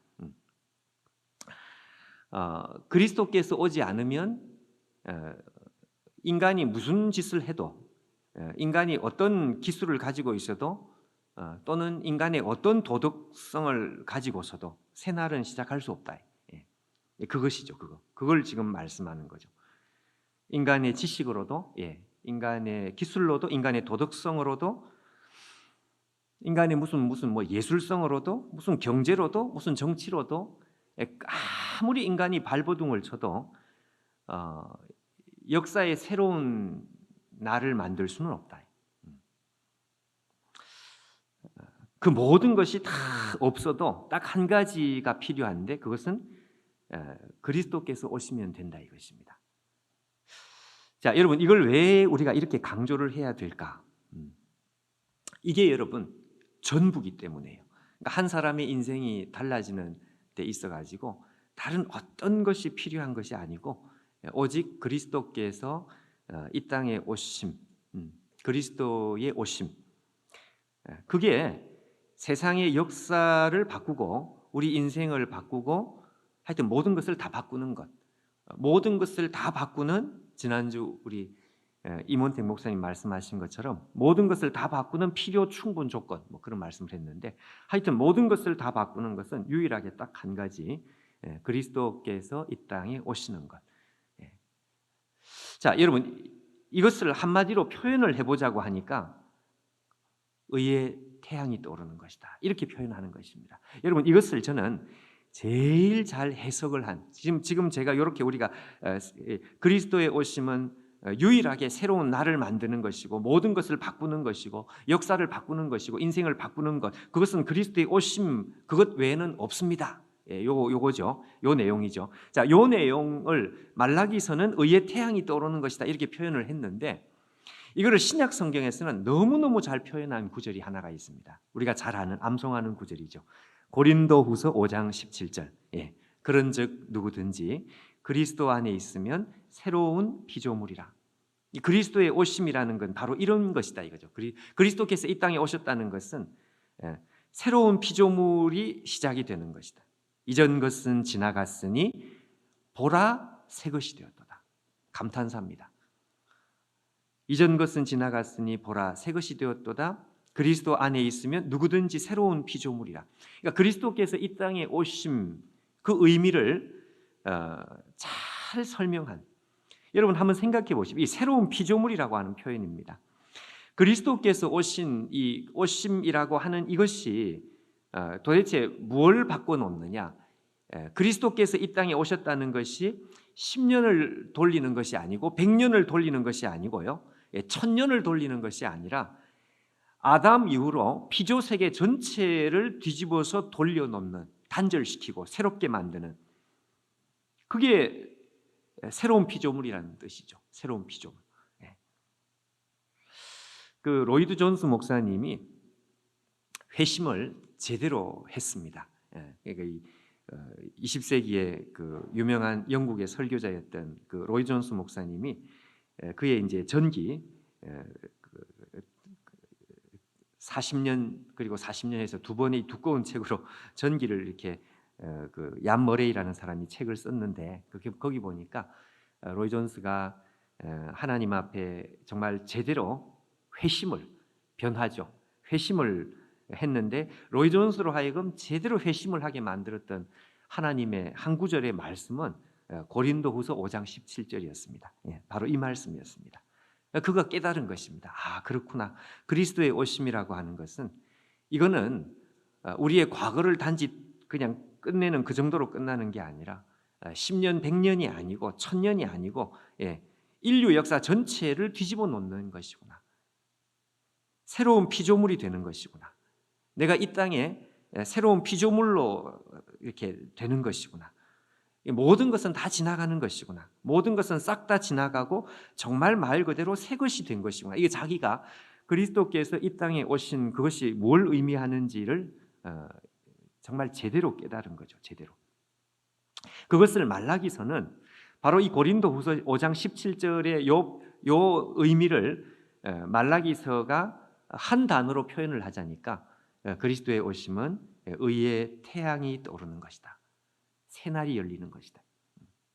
안 된다는 것입니다. 다른 어떤 것으로도 안 된다는 것입니다. 유일하게 그리스도의 오심만으로 인간은 바뀔 수 있다. 달라질 수 있다. 역사가 달라질 수 있다. 이 복음의 핵심, 그 복음의 핵심을 이렇게 이제 표현을 하는 것입니다. 그러니까 이 표현이 참 좋은 표현, 중요한 표현이죠. 이제 이것을 그 C.S. 루이스라는 이 천재적인 기독교 작가가, 기독교 사상가가 이것을 이제 사람들이 알아들을 수 있는 말로, 알아들을 수 있는 그 비유를 가지고 C.S. 루이스의 비유법으로 표현을 한 그것이 바로 이제 뭔가 하니까 그 나니아 연대기의 그 첫 번째 책입니다. 사자 옷장 마녀 맞죠? 그 나니아 왕국은 얼어붙은 겨울인데 이 얼어붙은 겨울이 어느 순간부터 점점 녹아내리고 있는 것입니다. 얼음이 녹고 시냇물이 얼음이었는데 이게 점점 이제 녹아내리는 거죠. 왜 녹아내리느냐? 아슬란이라는 그 그리스도 사자 아슬란이 저 멀리서 오고 있는 것입니다. 이 나니아 왕국으로 오고 있으니까 그 아슬란이 점점 가까이 오고 있으니까 어떤 세상 이 나니아 왕국에는 어떤 변화가 일어나는가 하니까 봄이 오고 있는 것입니다. 봄이. 그걸 보면서 야 이거 정말 그 참 기가 막힌 전달법이다. 정말 그 제비 한 마리가 여름을 만드는 것이 아니고 새로운 시대를 만드는 것은 그리스도께서 오심으로 온 세계 전체가 봄으로 바뀌는 이렇게 되는 거죠. 자, 그래서 여러분 그리스도의 오심이 뭘 의미하는가 하는 것을 우리가 제대로 깨달으면요, 그러면 그 다음에 우리 안에 자연스럽게 나타나는 반응이 하나가 있습니다. 그게 뭔가 하니까 사실 당연한 거죠. 그 그리스도 앞으로 나가는 것입니다. 우리가 그 그리스도 앞으로 그분이 태양이구나, 의의 태양이구나, 그분이 새날을 만드는 유일한 분이구나, 그분이 오셔야 새날이 되는구나, 그분이 오시면 나는 새로운 피조물이 되는구나. 그 소천하신 조용기 목사님이 그 아주 쉬운 표현이 저는 너무너무 좋습니다. 예수님을 믿으면 어떻게 되느냐? 한 번도 죄를 안 지은 사람이 된다, 이런 말을 했습니다. 너무 쉬운 표현인데 너무 가슴에 와닿는 표현이에요. 한 번도 죄를 안 지었대. 한 번도 죄를 안 지은 사람으로 바뀌는 것이 그리스도를 믿는 것이다. 뭐 이런 표현을 했는데 그리스도를 믿으면 어떻게 되느냐? 새로운 피조물이 된다 이거죠. 말 그대로 새 피조물이 된다 이거죠. 자, 그걸 이제 제대로 깨달은 사람이 로이 존스고 오늘 우리들인데 이걸 제대로 깨달는 경우에 우리에게 나타나는 자연스러운 변화가 무언가 하니까요, 하나님 앞에 나가는 것입니다. 이 의의 태양 앞으로 죽을 힘을 다해서 나가는 것입니다. 그걸 여러분 신약 성경에서 잘 보여주고 있는 것 중에 이제 가장 대표적인 것이 뭔가 하니까 예수님 주위에 있는 이 시각 장애인들입니다. 눈먼 소경들입니다. 눈먼 소경들은 예수 앞에 갈 수가 없었습니다. 안 보이니까, 어디에 있는지 안 보이니까요. 그래서 이 눈먼 소경들이 예수님 앞에 나가는 가장 간절하고 절박한 방법이 뭔가 하니까요, 소리를 지르는 것입니다. 소리를 지르는 것, 사이렌을 울리는 것. 그러니까 자기가 이렇게 움직일 수가 없으니까, 어디를 향해 가야 될지를 모르니까 그냥 사람들이 구박을 하고 사람들이 그냥 입을 틀어 막아도 소용없다 이거죠. 그냥 소리를 지르는 거예요. 소리를. 나사렛 예수요. 바디메오 같이 말이죠. 바디메오 같이. 왜냐하면 이 바디메오는 그 나사렛 예수의 정체를 육신의 눈은 가려져 있었지만 그의 마음에 믿어지는 어떤 그 믿음이 일어났기 때문에 마음의 빛이 점점점 밝아졌기 때문에 그러니까 어느 순간에 목숨 걸고 지르는 거죠. 소리를 지르는 거죠. 그게 일종의 자기에게는 그에게 나가는 일종의 방법이었습니다. 우리도 고함을 질러라는 뜻이 아니라 하여튼 우리도 마음을 다해서 하나님 앞으로 나가는 것, 온 마음을 다해서 나가는 것. 자, 그것을 오늘 우리가 배워야 되겠습니다.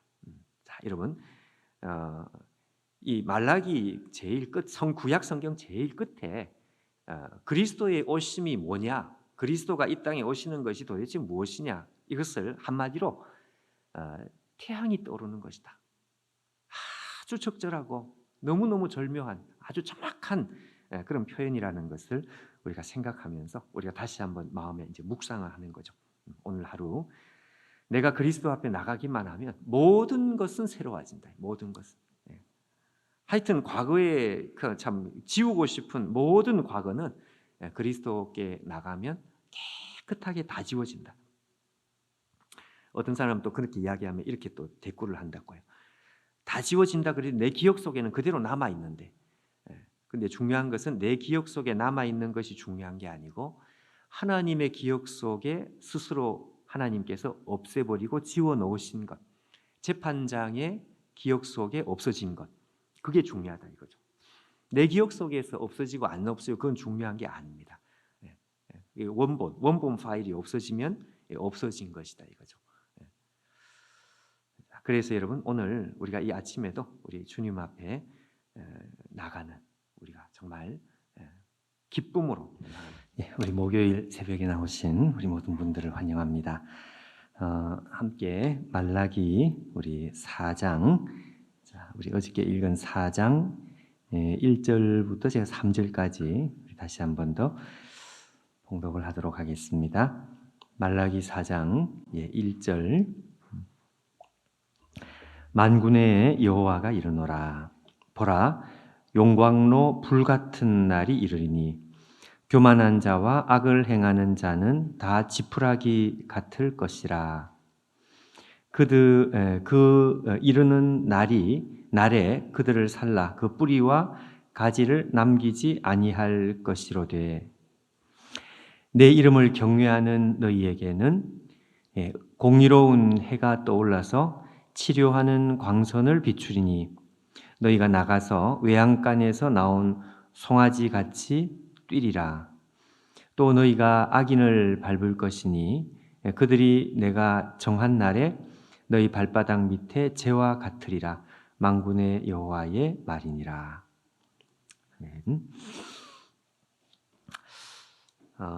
자, 여러분 여기에 의로운 해라는 말이 중요하다. 그래서 우리 어저께 공의로운 태양, 의로운 태양, 그리스도께서 이 땅에 오신다. 그것을 어떻게 표현하는 것이 가장 핵심적인 표현일까? 우리가 생각하다가 말라기 4장에서 우리 오늘 읽은 이 본문에서 찾아낸 가장 적절한, 가장 정확한 표현은 그리스도께서 이 땅에 오신다는 것은 새로운 날을 만드는 태양이 떠오르는 것과 똑같다. 너무 적절하죠. 너무 정확한 그 표현이죠. 새로운 날을 만드는 것, 그것은 오직 태양이 떠올라야만 새로운 날, 새로운 시대, 새로운 역사, 그것은 태양이 떠올라야만 이루어지는 것이다. 그렇게 우리가 말씀했습니다. 자, 근데 여러분 성경에 오늘 이제 이 4장 1절부터 3절에 우리가 읽은 이 본문에 나오는 이제 두 가지의 반응이라고 할까요? 두 가지 부류. 이 의의 태양이 떠오르는 요 앞에서 두 가지의 반응이 있습니다. 근데 이 두 가지의 반응은 극단적인 반응. 자, 의의 태양이 떠오르면 이 세상에는 두 부류로 이제 나뉘어지는데 그 두 부류가 극단적인 그 이제 모습이다 하는 것입니다. 자, 첫 번째는 의의 태양이 떠오를 때, 첫 번째는 이 의의 태양 앞에서 초계같이 불살라지는 자, 그러니까 불타버리는. 여러분 이거는 꼭 마지막 그 심판 그걸 우리가 생각할 것이 아니라 그냥 지금 이 시대도 마찬가지입니다. 그러니까 이 초계같이 아주 그 마른 정말 그 마른 풀 바싹 마른 풀이 불에 닿으면 이제 그냥 홀라당 타버리는 바로 그런 이 초계같이 그냥 확하니 불타버리는 그것은 이제 오늘 우리도 마찬가지다. 그러니까 이 마지막 심판 때 심판을 받는 그 모습만 우리가 연상할 것이 아니고요. 그게 아니고 이 의의 태양과 같으신 그리스도 앞에서 이제 말하자면 더 막가파가 된다 이거죠. 막 나간다 이거죠. 더 대적한다 이거죠. 그 앞에서 은혜를 받는 것이 아니라 정말 그 불나방처럼 불을 보고 그냥 보통은 멀어져야 되는데 멀어지지 않고 불을 보고 그냥 그 불 가운데로 뛰어드는 죽겠다고 뛰어드는 더 대적하는 그 말입니다. 그런 부류가 있다. 이게 이제 초계같이 불살라지는 자, 불나방을 생각하면 우리가 훨씬 더 이제 마음이 정확하게 이제 정리가 될 것 같은데 두 번째는요. 치료하는 광선을 받아서 외양간 송아지처럼 기뻐 뛰는. 그러니까 이 의의 태양 빛을 받아 가지고 불타는 것이 아니라 불타서 사라지는 것이 아니고 이 의의 태양 빛을 받아서 치료가 된다는 것입니다. 치료가. 그리고 얼마나 참 살아나고 생기 있게 생기발랄하게 살아나는지 웅크리고 있던 외양간의 송아지가 밖으로 나와서 기뻐 뛰는 이렇게 이제 그러니까 이제 이 의의 태양이라고 했는데 그 표현이 이 의의 태양이라고 하는 그 앞에서 말이죠. 이 의의 태양이 불태우는 태양이 될 수도 있고 반대로 살리는 치료하는 광선이 될 수도 있고 이렇게 이제 표현을 하는 것입니다. 정말 말 그대로 노 그레이존이라는 말 그대로 회색 지대는 없다 하는 그 말 그대로 이런 두 가지의 반응 좀 적당하면 좋은데 아주 극단적인 두 가지의 반응으로 나타난다. 이렇게 이제 성경이 말씀합니다. 당연히 우리는 이 의의 태양 앞에서 이 의의 햇빛이 불태우는 햇빛이 아니고 우리를 없어지게 만드는 타버리게 만드는 그런 햇빛이 아니고 치료하는 광선으로 나타나는 것이 이제 우리의 당연한 바람입니다. 도대체 무엇이 이것을 이렇게 갈라놓느냐 하는 것입니다. 이렇게 정말 180도로 완전히 그냥 반대 방향으로 이 의의 태양의 효과가 이렇게 반대로 이렇게 나타나는 그 이유가 뭐냐? 그것은 역시 다른 것이 아니고 이 방향 때문에 그렇습니다. 방향. 여러분 이 죄라고 하는 것은 우리의 행동 이전에 방향이죠. 방향. 그러니까 내가 어떤 방향으로 내 마음이 이렇게 이제 쳐다보고 있느냐, 방향을 어떻게 방향을 잡고 있느냐, 이게 이제 이 죄성이고 이게 죄의 근본적인 이제 모습인데, 그러니까 방향이 잘못 정해져 있으면 어떻게 될까요? 방향이 잘못 정해져 있으면 은혜를 받는 사람은 더 은혜를 받고 똑같은 은혜의 빛이 오히려 그 사람을 더 교만하게 만들고 더 완악하게 만들고요. 이제 그렇게 된다는 것입니다. 자, 여러분 이것이 오늘 이제 우리에게 중요하고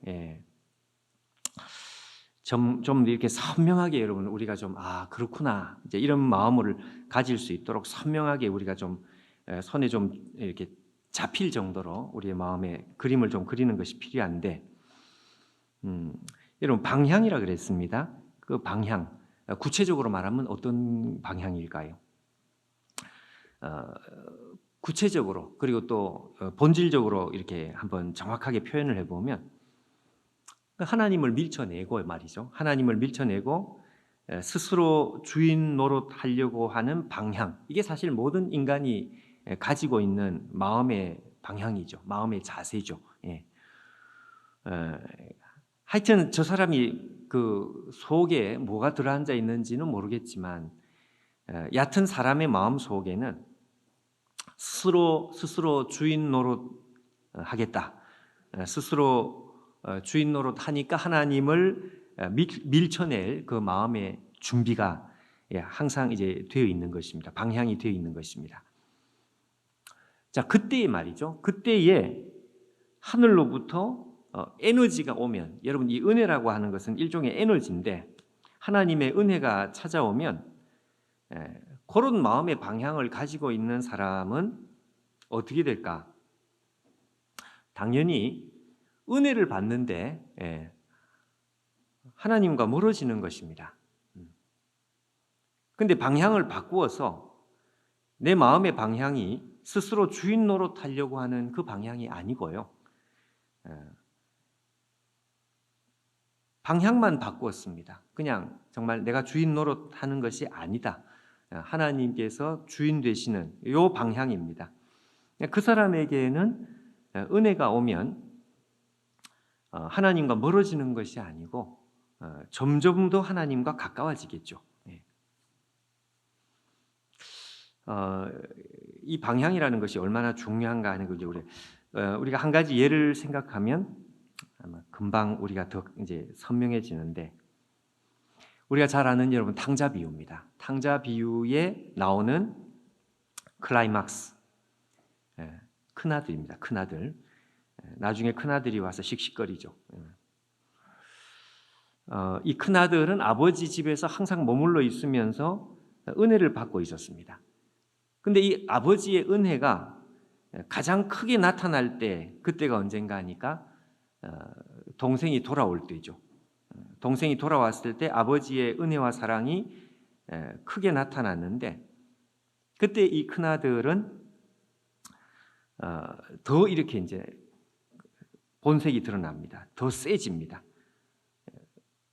그러니까 하나님의 은혜의 힘을 먹었는데 은혜의 힘을 먹었는데 하나님과 더 멀어지는 최근에 여러분 우리가 빈익빈 부익부 이런 말을 우리가 했던 그 말씀이 바로 이제 똑같은 말씀입니다. 은혜를 받아서 오히려 하나님 앞에 더 괴물이 되는 그러니까 받은 은혜 때문에 오히려 더 완악해지는 최근에 여러분 우리가 주일 설교 때 이런 표현을 했습니다. 은혜를 어줍지 받으면 사람이 더 완악해진다 그런 말씀을 했었죠. 바로 그것입니다. 어쩌면 똑같은 이야기입니다. 똑같은 이야기. 우리가 하나님 앞에 은혜를 제대로 받는 거하고 어줍지 않다는 표현을 쓴 것처럼 어줍지 않게 받으면 이게 두 가지가 완전히 달라진다 이거죠. 제대로 받으면 외양간 송아지처럼 기뻐 뛰고 이렇게 하나님과 가까워지는데 똑같은 은혜를 어줍지 않게 받는다 이거죠. 이 어줍지 않게 받는다는 말이 결국 뭔가 하니까 속에 있는 방향입니다. 방향. 그러니까 은혜를 받았는데 이 마음이 더 굳어져요. 큰아들처럼 마음이 아버지를 향해서 마음이 더 굳어집니다.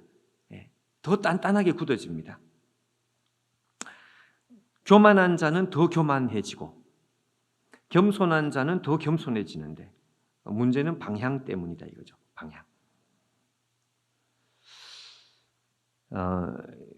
제가 그 호주에 이렇게 조금 있으면서 호주의 그 교통 문화, 관습, 또 그 법은 우리하고 조금 다른 것이 있습니다. 물론 운전대 방향이 이제 바뀌어 가지고 거기서 한 2달 운전을 하다가 한국에 와서 운전을 하겠다고 문을 딱 열고 앉았는데 갑자기 핸들이 없어졌어요. 어디 갔지? 핸들이 어디가? 옆에 있더라고요. 핸들이.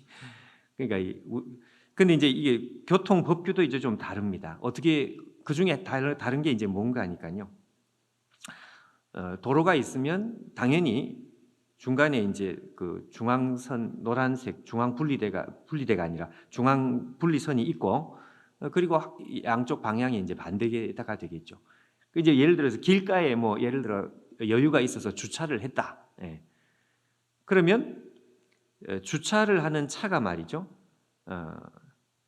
그 진행 방향, 그러니까 예를 들어서 앞으로 진행하는 방향인데 차를 거꾸로 방향으로 주차를 해놓는 경우가 있죠. 우리나라에는 그런 경우가 너무 많습니다.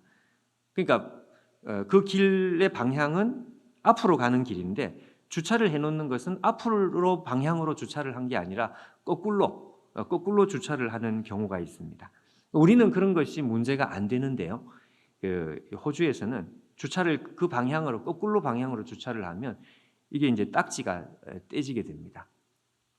좀 몰랐습니다. 근데 이제 그렇게 하면 안 된다 그러더라고요. 여러분 길 방향하고 똑같은 방향으로 주차를 이제 해야 되는데 호주로 보면요. 근데 만약에 거꾸로 주차를 만약에 했다. 그러면 어떻게 될까요? 그러면 시동을 걸고 에너지를 딱 받는 순간에 당연히 거꾸로 가겠죠. 뭐 그래서 그랬는지는 모르겠지만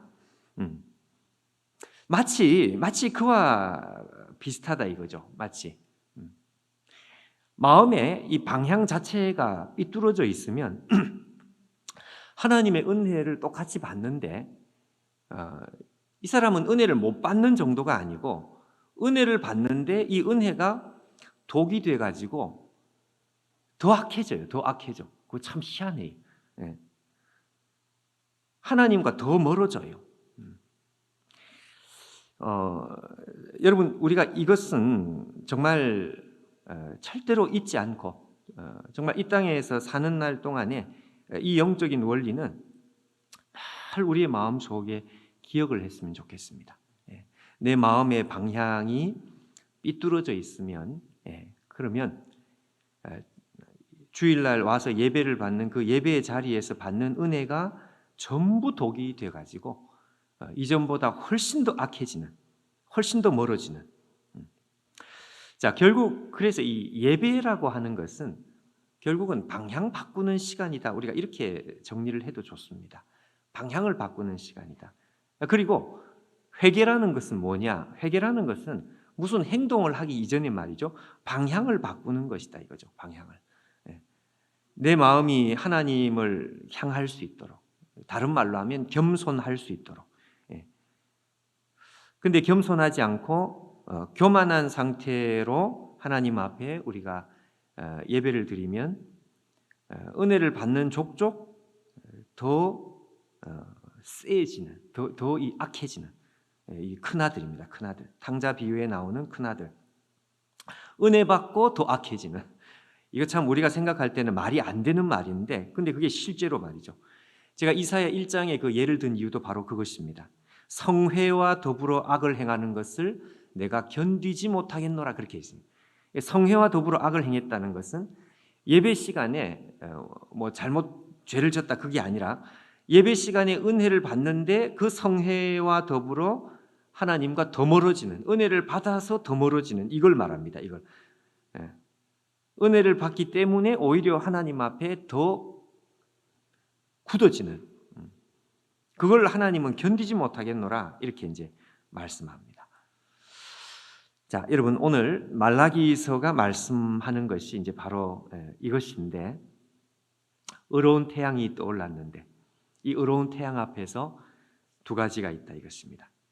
이 의로운 태양이 나에게 치료하는 광선이 되는 사람도 있고 이 의로운 햇빛이 나에게 다가오는데 초계를 살라버리는 악한 자를 살라버리는 이런 햇빛으로 나타나는 경우도 있고 똑같은 햇빛인데 햇빛이 문제가 있는 것은 아닌데 그 햇빛을 받는 우리의 마음의 방향, 우리의 영적인 자세, 방향 그 아주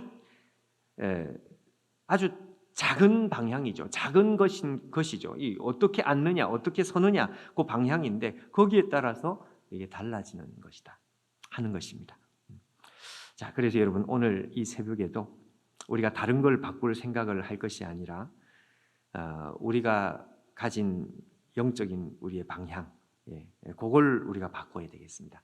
마음의 자세가 바뀌어져야 되겠습니다. 그러면 은혜를 받으면 받는 족족 하나님 앞에 더 가까워지고 더 뜨거워지고 더 겸손해지고 더 온유해지는 이런 일이 일어나게 될 것입니다. 있는 자는 받아서 더 풍족해지고 없는 자는 있는 것까지 빼앗기리라. 그게 의로운 태양 앞에서 나타나는 반응이다. 이렇게 말씀하는 거죠. 담임 목사님께서 약간 컨디션이 좋지 않으셔서 오늘 제가 말씀을 준비하게 되었습니다. 오늘 본문을 좀 바꾸어서 오늘 본문은 출애굽기 32장 보겠습니다. 출애굽기 32장 1절에서 6절까지 말씀을 함께 보도록 하겠습니다. 출애굽기 32장입니다. 출애굽기 32장 1절에서 6절까지 말씀을 함께 나누도록 하겠습니다. 교독하겠습니다. 출애굽기 32장 1절에서 6절까지 말씀을 교독해서 함께 보겠습니다. 백성이 모세가 산에서 내려옴이 더딤을 보고 모여 백성이 아론에게 이르러 말하되 일어나라 우리를 위하여 우리를 인도할 신을 만들라. 이 모세 곧 우리를 애굽 땅에서 인도하여 하여 낸 사람은 어찌 되었는지 알지 못함이니라. 아론이 그들에게 이르되 너희의 아내와 자녀의 귀에서 금고리를 빼어 내게로 가져오라. 모든 백성이 그 귀에서 금고리를 빼어 아론에게로 가져가매 아론이 그들의 손에서 금고리를 받아 부어서 조각칼로 새겨 송아지 형상을 만드니 그들이 말하되 이스라엘아 이는 너희를 애굽 땅에서 인도하여 낸 너희의 신이로다 하는지라. 아론이 보고 그 앞에 제단을 쌓고 이에 아론이 공포하여 이르되 내일은 여호와의 절일이니라 하니. 함께 보겠습니다. 이튿날 그들이 일찍 일어나 번제를 드리고 화목제를 드리고 백성이 앉아서 먹고 마시며 일어나서 뛰놀더라. 아멘. 오늘 저는 여러분과 함께 하나님이 하나님 되심이라는 제목으로 함께 말씀을 나누길 원합니다. 모세가 시내산에서 40일 동안 하나님과의 깊은 교제를 나누고 있을 때에 하나님 임재가 충만했던 그때에 아래에서 이스라엘 백성들은 공교롭게도 악한 영들과의 교제를 나누기 시작합니다. 그들은 모세가 시내산에서 내려오는 것이 더딤을 보고 아론에게 황당한 요구를 하게 되는데요. 오늘 본문 1절을 보니까 아론에게 우리를 위하여 우리를 인도할 신을 만들어 달라고 합니다. 이스라엘 백성들이 아론에게 우리를 위하여 우리를 인도할 신을 만들어 달라고 요청했다는 것이죠. 우리를 위하여 우리를 인도할 신. 이것이 이스라엘 백성들이 원했던 신의 모습이었습니다. 이것이 이스라엘의 마음속 깊은 곳에 숨겨져 있었던 자신들이 원했던 신의 모습이었다는 것이죠. 우리를 위하여 우리를 인도할 신은 결국 그들은 자기 자신이 통제하고 싶은 신을 원했습니다. 자기만을 움직여주는 신, 자기를 위해서 움직여주신 자기만을 위한 신을 원했다는 것이죠. 그러면서 눈에 보이지 않는 신이 아닌 눈에 보이는 신을 원했습니다. 자기 자신은 변하지 않아도 되는 비인격적인 신을 원했다는 것이죠. 자신이 통제하고 싶은 하나님을 원했다는 것입니다. 이것이 눈에 보이지 않는 하나님을 대하고 있는 그들의 자세였습니다. 그들은 하나님을 인격적으로 사랑하지 않았고 하나님을 단지 우리를 위하여 우리를 인도할 신으로만 여겼습니다. 그러니 그들은 하나님을 예배했지만 그들의 마음은 부패되어 갔습니다. 그들은 처음부터 하나님을 섬겼지만 하나님이 아닌 하나님을 섬기고 있었다는 것이죠. 하나님을 섬긴다고 섬겼지만 하나님이 아닌 하나님을 헛되게 섬길 수도 있다는 것이죠. 그들은 그렇게 헛되게 하나님을 섬겼습니다. 사실 이스라엘 백성들에게 하나님이란 존재는 애굽에서 섬겼던 송아지 우상과 별 차이가 없었다는 것이죠. 이스라엘 백성들이 신을 만들어 달라는 요청에 아론은 이스라엘 백성들이 두려워서 송아지 우상을 만들어 줍니다. 이때 금송아지 우상 숭배 사건이 진행되는데요. 아론이 금송아지 우상을 만들어 놓으니 그들을 스스로 금송아지 우상을 정의하게 되는데요. 뭐라고 정의할까요?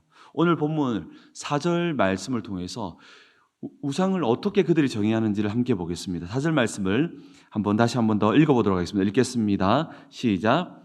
아론이 그들의 손에서 금고를 받아 부어서 조각칼로 새겨 송아지 형상을 만드니 그들이 말하되 이스라엘아 이는 너희를 애굽 땅에서 인도하여 낸 너희의 신이로다 하는지라.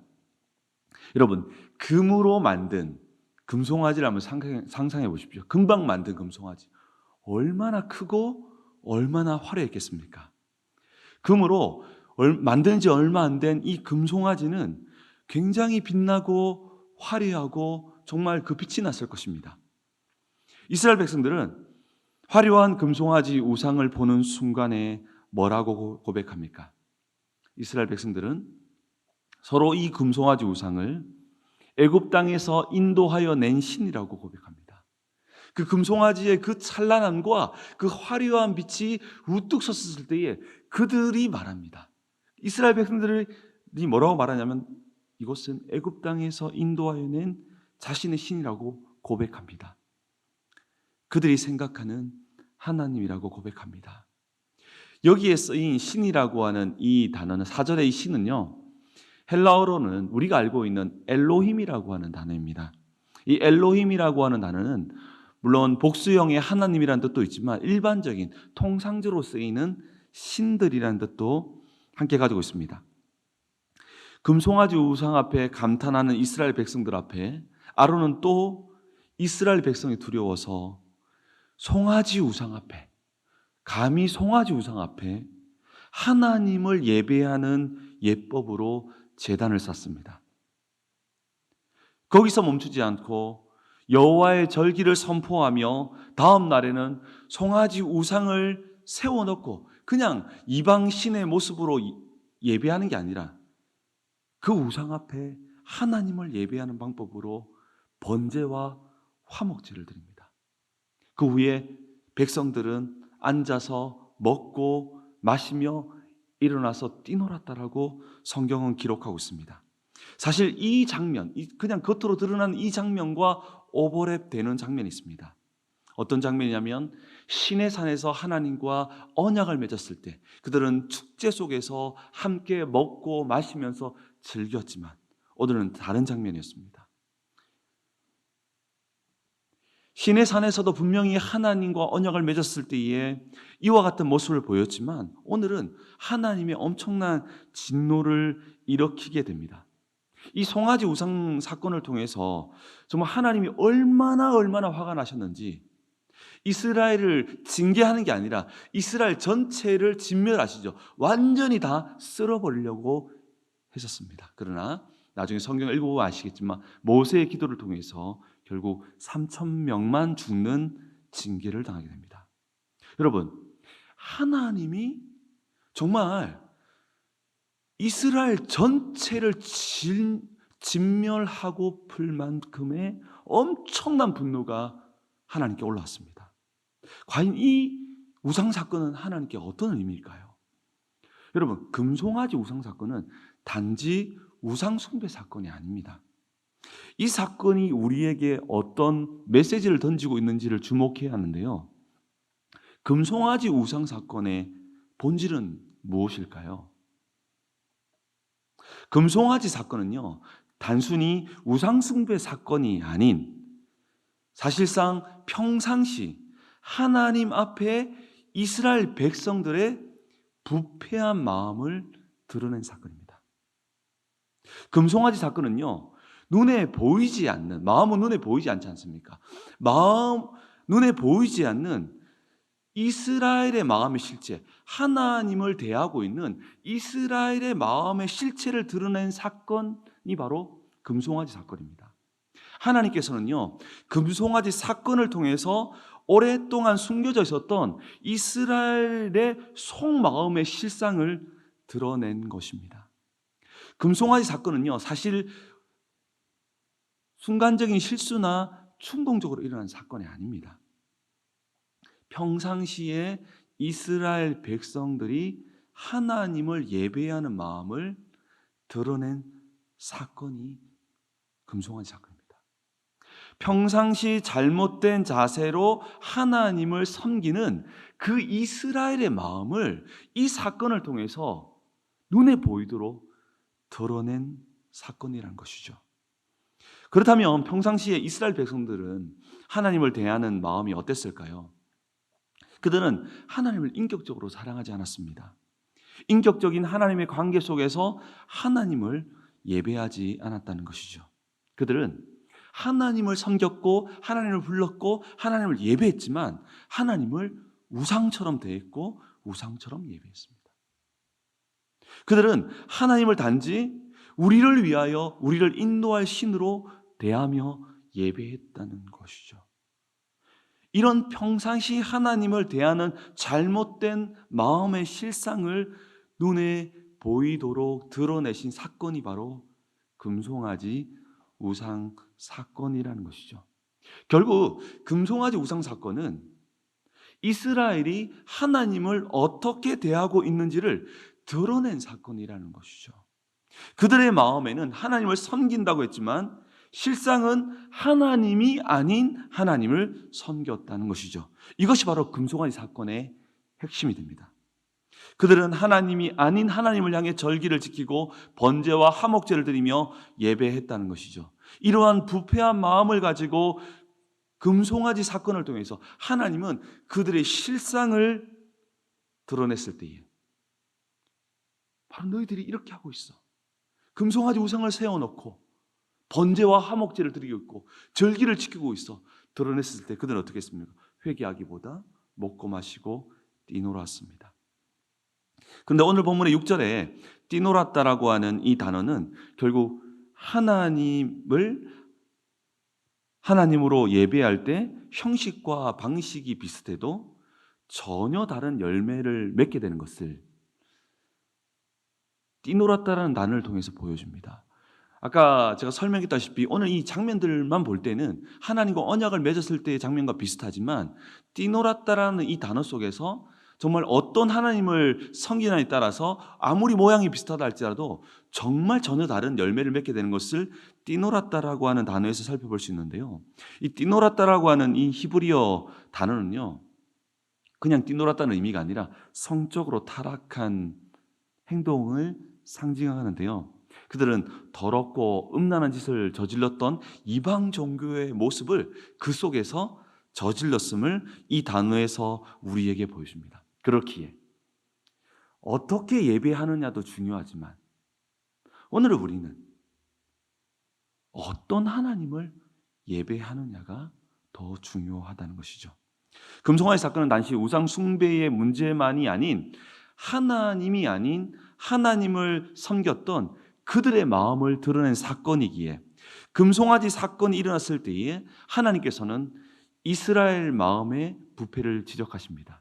오늘 읽지는 않았지만 그러니 7절을 보니까 이렇게 말씀합니다. 여호와께서 모세에게 이르시되 너는 내려가라 내가 애굽 땅에서 인도하여 낸 내 백성이 부패하였도다. 여기에서 보니까 내 백성이 부패하였도다. 그 마음이 부패하였도다. 오늘 본문은 우리에게 어떻게 하나님을 섬기느냐도 중요하지만 누구를 섬기느냐에 따라서 열매가 달라짐을 보게 됩니다. 오늘 이 금송아지 사건은 믿는 우리에게 중요한 질문을 던지고 있습니다. 금송아지 사건은요, 우리에게 하나님을 믿냐 믿지 않냐, 예배를 드렸냐 드렸지 않았냐라고 질문하는 것이 아닙니다. 금송아지 사건은 우리에게 어떤 질문을 지금 던지고 있습니까? 우리는 어떤 하나님을 믿고 어떤 하나님을 예배하고 있냐는 질문입니다. 우리 마음의 자소에 어떤 하나님이 계시느냐에 대한 질문입니다. 오늘 본문은 정말 신앙생활은 열심히 하지만 마음의 좌소에 하나님을 가장한 우상을 세워놓고 예배하는 것을 하나님께서는 얼마나 경멸하시는지를 보여줍니다. 우리 또한 우리 마음의 좌소에 우리를 위할 신, 우리를 인도할 신, 우리의 인생을 풍요롭게 할 신을 앉혀놓고 하나님을 섬겨서는 안 된다는 것이죠. 이것이 송아지 우상입니다. 우리는 하나님을 인격적으로 사랑하며 우리의 마음의 좌소에 왕이신 하나님을 모셔야 합니다. 언젠가 하나님께서는 우리의 마음도 드러내실 것입니다. 우리의 마음도 여러 사건을 통해서 우리의 속마음을 드러내실 것입니다. 이때 우리는 하나님의 왕 되심을 고백해야 한다는 것이죠. 사랑하는 성도 여러분, 우리의 마음의 자소, 오늘 우리는 기도하러 나왔고 온라인과 오프라인에서 기도하며 오늘 우리는 말씀을 들으며 찬송하며 나아갈 것입니다. 그런데 우리의 마음의 자소에는 하나님이 계신데, 이 이스라엘 백성들도요, 하나님이라고 송아지를 만든 거예요. 근데 문제는 뭐냐면 하나님을 계신데 그 하나님이 하나님이 되셔야 한다는 것입니다. 우리의 마음의 자소에는 어떤 하나님이 계십니까? 이스라엘 백성들은 하나님을 외쳤지만 하나님이 아닌 하나님을 예배했습니다. 하나님이 아닌 하나님을 예배하는 방법으로 예배했습니다. 이스라엘 백성들의 마음의 자소에는 그러나 왕 대신 하나님이 없었는데 이것을 하나님은 얼마나 분노하셨는지 온 이스라엘을 진멸할 만큼 그런 표현을 쓴 적이 없거든요. 내가 다 쓸어버리겠다. 그러면서 그 화를 정말 낮춘 것이 3,000명을 죽이는 징계였습니다. 그렇게 우리는 이 본문을 통해서 마음의 자소에 정말 왕 되신 하나님을 인정하고 그분을 세워나가는 것이 그 어떤 것보다 중요함을 오늘 우리는 본문을 통해서 알 수 있습니다. 오늘 우리는 우리를 위한 신이 아닌 왕 되신 하나님을 우리의 마음의 자소에 모시고 그 가운데에 절기를 지키고 번제와 화목제를 드리면서 그 안에서 함께 먹고 마시며 즐거워하는 우리의 모습들이 있어야 한다는 것이죠. 이때 하나님께서 우리의 인생을 책임지시고 인도해 주신다는 것이죠. 우리가 조정하고 싶은 하나님, 우리가 조정할 수 있는 하나님이 아닌 왕 되신 하나님을 우리 마음의 자소에 모셔야 한다는 것이죠. 이것이 그 어떤 신앙생활보다 우리의 우선순위가 되어야 함을 송아지 우상이 우리에게 알려주고 있다는 것이죠. 이것이 없이 예배하거나 섬기는 것은 헛될 뿐이며 하나님의 진노만 가중시킬 뿐이라는 것이죠. 그렇기에 우리는 우리의 마음의 자소 가운데에 하나님 되심, 하나님이 하나님 되시는 그분을 우리의 왕으로 영접하며 그분을 진정으로 예비하며 섬기며 나아가는 이 하나님과의 관계, 이것이 그 무엇보다 중심이 되어야 한다는 것이죠. 그렇게 우리는 성령님의 도움을 간구하며 성령 하나님께서 우리의 마음에 할례를 베푸사 정말 우리의 마음 가운데는 우리가 조작 가능한 하나님이 아니라 왕 되신 하나님, 위대하신 하나님, 내 인생의 모든 것 되시는 하나님, 그분이 우리의 마음 자소에 계셔야 합니다. 언젠가 하나님께서도 우리의 마음을 드러내게 하실 겁니다. 그때 우리는 하나님의 왕 되심을 온 세상에 드러내는 우리가 되어야 한다는 것이죠. 오늘 말씀을 통해서 성령 하나님께서 정말 우리의 마음 가운데에 할례를 베푸사 정말 하나님으로 섬기는 놀라운 복들이 우리에게 회복되기를 예수 그리스도 이름으로 축복합니다.